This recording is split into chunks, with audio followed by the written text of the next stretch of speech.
Hello everyone, my name's Frank and I'm going to make a wee video today showing you a bit about how I make something called solargraphs, and that might not be a familiar term to most folks, so I'll explain in simple terms hopefully a bit about it and the process that it takes to make solargraphs. So first question, what is a solargraph? So I've got an example here. Here's a bit of paper inside a camera. And if you look at that, what you'll see is a piece of paper with colours on it, and you'll see a dark line here. That is actually a mark made by the sun passing across the sky. So when the sun passes across the sky each day, it makes a kind of arc. It rises low, obviously, reaches a peak at midday and comes back down again. And so that journey across the sky each day effectively draws a line. As you saw in that example, an ordinary piece of black and white so-called black and white photographic paper can go all kinds of crazy colours. Purple, brown, golden, yellow, even greens and really dark greys. So there's a myriad of colours, and in this process what you do is you make a camera out of one of those pots. I'll show you a camera that's made. This is the finished product. This example, I've got the top is taped up, it's all painted black, and if I show you now, there's paper inside here, but I'll quickly show you. I've made an aperture, if you like, out of a piece of aluminium can, and I put some pinholes in there. Now you'll notice in this example there's a number of pinholes. Usually what you do, if you want a kind of more conventional picture that shows you what's out there in the world, buildings and other features, it could be landscape, with those sun lines that I talked about, or sun trails, you would just make a single pinhole, you put it in the centre of the camera, and you then take that camera loaded with the photographic paper, and you would go somewhere with maybe a lamp post or an upright fence post, and place this as high as you can reach, because quite often if it's something recognisable, young kids will go up and take it down out of more curiosity than malice, but they'll ruin your camera. So place it up high. I use tie wraps, and I kind of keep reusing them as much as possible to avoid the plastic getting wasted. Put them up as high as you can on a post, and then leave it for, if it's sunny, after a week there'll be a picture there. But if you want more interesting results, if you're interested in what happens over a long period of time, you can leave these up for 6 months if you want. Obviously Scottish weather can get in the way, because they're made of paper mostly, and they will deteriorate over time. But if you do leave it up for a longer period of time, you will get multiple lines of the sun, and that can be, as I say, quite interesting. So in terms of, I'm talking you through the overview, and then later on I'll actually show you some of the steps physically, how you do it. But it's important to note that photographic paper is of course light sensitive. So I use a paper which is a warm tone paper. You get different types of photographic paper, cool, classic, warm. Warm tones tend to give off more colour during this process. So if you want colour, go for that. If you want for, I guess, more kind of monochrome, then just use a cooler paper.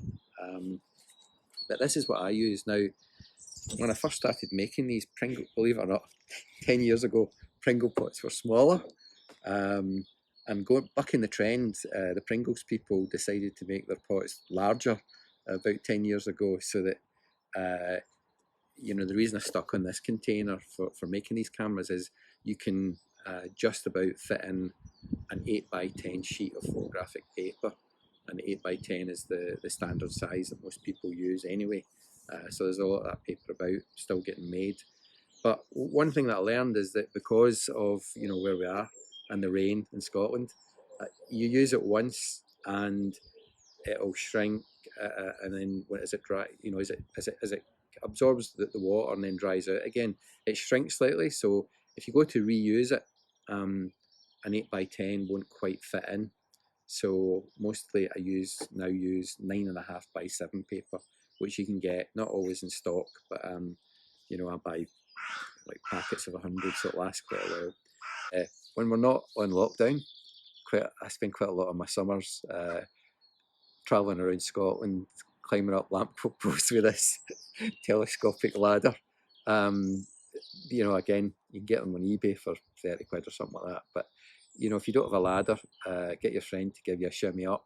And because as I say, if you just put it a couple of feet out of people's normal reach, nobody's going to bother it. And having painted it black, most people won't even notice it. So you can leave it there for a few months and come back, and I would say 99% of the time, I've put up hundreds of these, and I would say 1 in 100 gets lost. When you do take your camera down, put a little piece of tape over the pinhole so there's no more light getting in. Depending on how soggy it is, you might want to leave it in the house on a window ledge near a bit of light so that it can dry out. In worst case scenario, when I make these in winter, I actually take the sheets of paper out in the darkroom locally down the street level, and I get a hairdryer out and I dry the paper so that it's in a fit state to be scanned, because that's the next part of the process. Once you've taken the paper out, it will be marked up by the sun. The one that I showed you there was really dark and purple. All the detail was gone, and that's because it had come out into the light without me. Well, actually, I probably did scan that one, but once it comes out into the light, as soon as the daylight hits it, it just starts to go really dark. And over time, that one I showed you will become like muddy grey. There'll be nothing there that you can recognise even as a sun mark.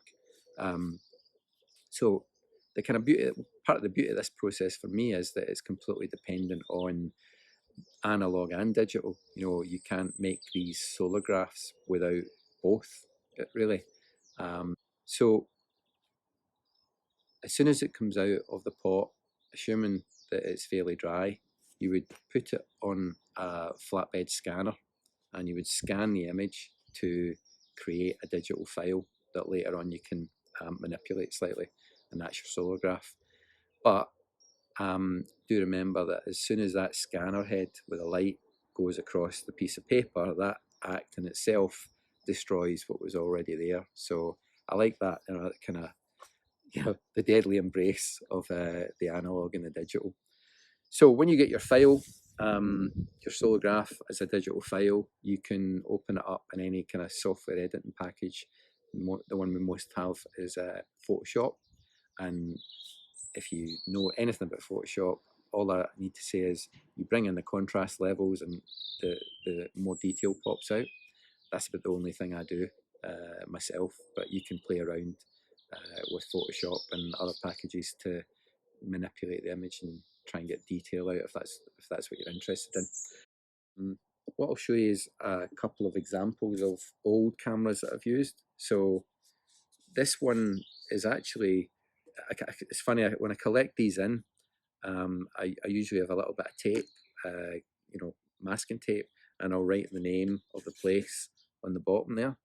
And that one's from Aberdeen, and that was put up at the end of 2014 on a project that I did called 45 Sun Pictures in Scotland.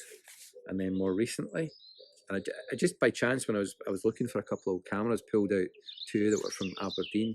This one's from a more recent project, very recent, and that says St Machars. And what that is that's a kind of medieval cathedral that's in Aberdeen, where I put this up recently when I was making a project that kind of commemorated, was inspired by the 700th anniversary of the Declaration of Arbroath. and I was visiting various places that were connected to historically the Wars of Independence, but making sure also that I visited each and every one of the 32 council areas of Scotland. Now, why I've pulled these out is to show you the difference between, on this pot, the old style, I've got a single pinhole there, and it's on a piece of can that I've carefully, sanded on both sides so it's very smooth. Got a really tiny little pinhole in there, because what that then gives me is, if I showed you the picture of Aberdeen that I made back then, you might even be able to recognise some of the buildings if you were from Aberdeen. That's a kind of overview of solargraphy, and what I might do now is, cut some separate footage of some of the operations involved, and then we can show you some tips on the actual physical making of it.